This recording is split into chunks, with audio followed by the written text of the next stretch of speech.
Look, here's something that hit me like a truck last month. I was standing in my closet, that closet I pay $400 a month to store in my apartment, staring at 17 shirts I haven't worn in a year. And I did the math. I'm literally paying $28 a month just to house clothes I forgot existed. That's $336 a year. That's over $3,000 in a decade, not counting what I actually paid for the shirts in the first place. And then it clicked. My minimalism problem, it's not actually about having too much stuff. It's a money problem disguised as a clutter problem. My name is Praku, and I spend way too much time thinking about why smart people make terrible financial decisions. And if you're watching this, chances are you've bought into the same lie I did for years, that buying less stuff is about willpower or being virtuous or living in some Zen monastery with 3 possessions. But here's the thing. Minimalism is actually one of the most powerful wealth-building tools that almost nobody talks about in financial terms. We're going to break down 10 rules today that completely changed not just my living space, but my net worth. And I'm going to show you the actual numbers because that's what makes this real. So if you're tired of financial advice that sounds good but doesn't actually move the needle, hit that subscribe button. And if you get value from this video, smash that like button. It genuinely helps this channel reach people who need to hear this stuff. All right, let's get into it. Now, most people think minimalism is about sacrifice, about giving up things you love, about living with less so you can, feel morally superior or something. That's completely backwards. Here's what minimalism actually is. It's an arbitrage play on your attention and capital. Every item you own has a carrying cost, not just the purchase price, but the mental bandwidth, the storage space, the opportunity cost of that money not being invested. And here's what most people don't realize. Those carrying costs compound negatively, just like investments compound positively. So let's start with rule number 1, the house on fire rule, and this is where the math gets really interesting. According to a 2023 study from UCLA's Center on Everyday Lives of Families, and this is wild, the average American household has over 300,000 items. 300,000! And when researchers ask people to estimate their emotional attachment to these items, you know what they find? People can only name about 2 to 3% of them without prompting. Here's the exercise. Imagine your storage unit, your attic, your garage, whatever it is, just disappeared tomorrow. House fire doesn't matter. Be honest with yourself. Would you actually be relieved? Because here's the financial reality. The average American spends $1,600 per year on self-storage, according to the Self-Storage Association. That's $1,600 that could be going into an index fund, returning, let's say, 10% annually. Over 20 years, that's not $32,000. That's $102,000 because of compound growth. You're literally paying to store future wealth. But it gets worse. There's this concept in behavioral economics called the endowment effect. We overvalue things simply because we own them. Studies show people demand roughly twice as much to give up an item as they'd pay to acquire it. Your stuff is literally holding your wealth hostage through cognitive bias. Here's what you do today. Walk through your storage spaces with your phone's voice recorder on. Just say out loud what you see. Then listen back. I guarantee you'll hear yourself saying, "I forgot I had that," at least 10 times. That's your stuff owning you, not the other way around. Rule number 2, the 20-20 rule. If you can replace something for under $20 in under 20 minutes, let it go. Now, you might be thinking, but Praku, what if I actually need it later? Look, here's the reality check. In 3 years of using this rule, you know how many times I've actually had to replace something? Twice. Total replacement cost, $31. But here's what I gained. I freed up approximately 40 square feet of storage space. Now, the average cost per square foot for apartments in the US is about $1.50 per month, according to rent.com data. That's $60 a month, $720 a year, $7,200 in a decade, for stuff I used twice in 3 years. Let me give you a concrete scenario. Let's say you're holding on to a bread maker you bought for $80 4 years ago. Used it twice. It's taking up 3 cubic feet of space. If you're in a 900 square foot apartment paying $1,800 a month, that bread maker is costing you $6 a month to house. That's $72 a year. Over the 4 years you've owned it, that's $288 in storage costs for a thing that cost $80 and that you could replace for $20 at a thrift store. This is mental accounting at its finest. We anchor to the original purchase price and refuse to acknowledge the ongoing carrying costs. Go through your just-in-case pile this week. For each item, calculate space it occupies divided by your total living space multiplied by your monthly rent. That's the monthly cost of storing it. Multiply by 12.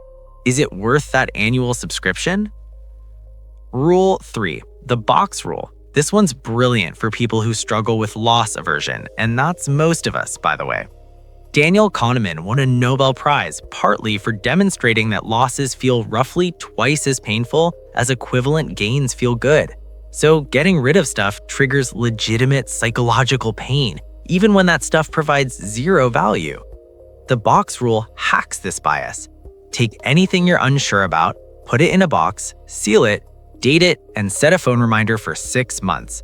If you haven't opened that box when the alarm goes off, donate it unopened. Here's the financial angle nobody talks about. Every item in that box has a retrieval cost. The mental energy to remember you own it, to sort through it, to move it when you relocate. The average American moves 11.7 times in their lifetime, according to US Census data. The average local move costs $1,250. Every box you eliminate saves you roughly $15 to $20 per move in labor and transportation. Over a lifetime, that's $200 to $300 per box you're never moving again. But here's where it gets really interesting. By removing decision fatigue around these borderline items, you're actually improving your executive function for important financial decisions. Research from Cornell shows we make about 35,000 decisions per day, and decision quality degrades throughout the day. Every should I keep this decision you eliminate is bandwidth you can redirect towards should I take this job or should I invest in this opportunity. Rule 4 is the 2-day rule, and this is about habit consistency, which has massive financial implications people ignore. The rule is simple. Never miss a financial habit 2 days in a row. Maybe you skip reviewing your spending today. Fine. But tomorrow you do it. No exceptions. Here's why this matters. A 2018 study in the European Journal of Social Psychology found it takes an average of 66 days to form a habit. But here's the kicker. Missing 2 days in a row increases the failure rate by 47%. 1 day missed, recovery rate 82%. 2 days missed, you're statistically likely to abandon the habit entirely. Let's talk concrete numbers. Say you're building the habit of transferring $10 a day to an investment account. Miss 1 day? No big deal. Miss 2 days and you're 47% more likely to just stop. If you maintain that $10 a day habit for 30 years at 10% average returns, that's $678,000. If you abandon it after 3 months because you missed 2 days and never recovered, you lose $650,000. The 2-day rule is literally a $500,000 rule. Actionable step. Pick one financial habit you want to build. Set up a 2-day countdown. Every time you complete the habit, reset the countdown. If you ever see 1 day on that timer, that's DEFCON 1. You do the habit no matter what. This single system will outperform willpower every single time. Rule 5, the experience rule and opportunity cost. Rule 5, invest in experiences, not stuff. And look, I know you've heard this before, but nobody explains the financial math, so let me fix that. A study from San Francisco State University found that 75% of people report lasting happiness from experiential purchases versus 34% from material purchases. But here's what's wild. Experiences actually appreciate in value over time through what's called rosy retrospection, while stuff depreciates immediately. You buy a $3,000 couch, it's worth $1,500 the moment you leave the store. That's a 50% loss instantly. But a $3,000 trip, the memories compound. Studies show we get happiness during anticipation, during the experience, and then repeatedly afterward through reminiscence. That's triple returns on your happiness investment. Now, let me show you something that'll blow your mind. The average American household spends $18,000 a year on unnecessary stuff, according to one poll research. That's stuff they later regret buying or never use. $18,000. If you redirected just half of that, $9,000 a year, into experiences that create lasting memories and personal growth, you'd spend $9,000 less on depreciating assets. But here's the wealth building piece. Experiences often develop skills and networks that create financial opportunities. That $2,000 conference, you might meet a future business partner. That $3,000 course, you might learn skills worth $50,000 more in annual salary. Stuff just sits there, depreciating, collecting dust at $6 a month in storage costs. Rule 6. Everything has a home or it goes. This sounds simple, but the financial implications are insane. The average American spends 2.5 days per year looking for lost items, according to a survey by Pixie. That's 20 hours. If you value your time at even just $25 an hour, way below what most professionals earn, that's $500 a year in lost productivity. Over a career, $20,000 to find stuff you already bought. But here's the deeper issue. Items without homes are items you'll replace because you can't find them. How many phone chargers have you bought because you couldn't find the one you had? How many scissors, tape dispensers? Let's say you replace just 5 $10 items per year because you can't find them. That's $50 annually. Doesn't sound like much, right? Wrong. That's $50 that could be invested. Over 30 years at 10% returns, that's $9,000. You're literally buying the same scissors over and over for 3 decades and missing out on $9,000 in growth. This weekend, do a home audit. Every item needs a designated space. If it doesn't have one, either create one or, and this is key, acknowledge that it doesn't belong in your life. The financial clarity that comes from this is profound. Rule 7, the other people rule, plus social comparison costs. Rule 7, stop buying stuff for other people's validation. And this is where we get into some uncomfortable truths. There's research from Tufts University showing that 40% of consumer purchases are significantly influenced by social comparison, what's called keeping up with the Joneses in behavioral economics. And here's the financial devastation this causes. The average American now carries $6,500 in credit card debt, according to Experian. Research shows roughly 30% of that debt comes from purchases made to maintain social status. Things like clothing, cars, dining out, vacations posted on social media. Let me break down what that costs you. $1,950 of your $6,500 debt is essentially status debt. At the average credit card rate of 22%, you're paying $429 per year in interest just to impress people who aren't even thinking about you. But it compounds worse than that. That's $429 that could be earning 10% in the market. Over 25 years, the difference between paying that interest and investing that same money is $46,000. You're literally buying the same scissors over and over for 3 decades and missing out on $46,000 in growth. And here's the psychological trap. Social media has turbocharged this. A study in the Journal of Consumer Research found that seeing peers' consumption on social platforms increases spending by an average of 13% among viewers. 13%.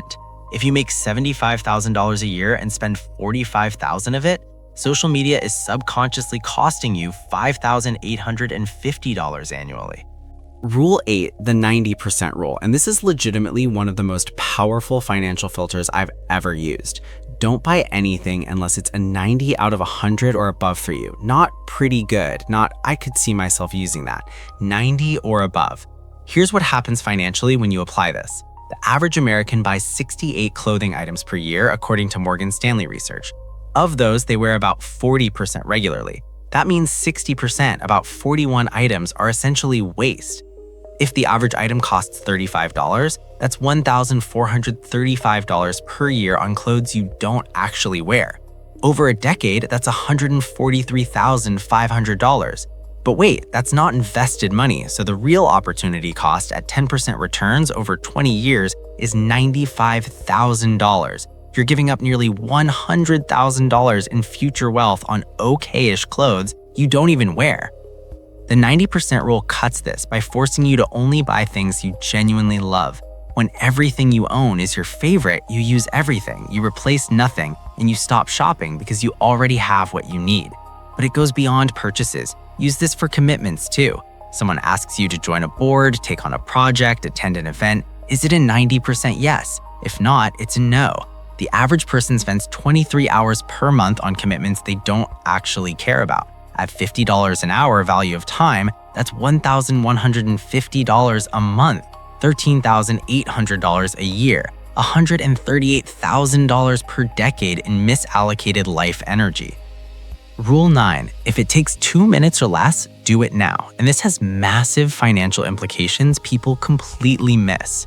Here's the thing about small neglected tasks. They compound into expensive problems. That dish you didn't wash, that leads to more dishes, which leads to ordering takeout because your kitchen is a mess, which costs you $25 a meal you could have made for $4. Research from the American Cleaning Institute shows that household neglect, small tasks left undone, leads to an average of $1,200 per year in avoidable expenses, replacing items that got damaged because they weren't put away, pest control because dishes attracted bugs, late fees because you didn't file that paper, health issues from poor maintenance. But here's the compounding part. Every 2-minute task you skip creates emotional debt, a term from psychology research. Each undone task takes up mental RAM, creates stress, and reduces your capacity for strategic thinking. Studies show chronic stress from disorder and neglect reduces cognitive performance by up to 20%. If you're making financial decisions with 20% reduced cognitive capacity, what's that costing you?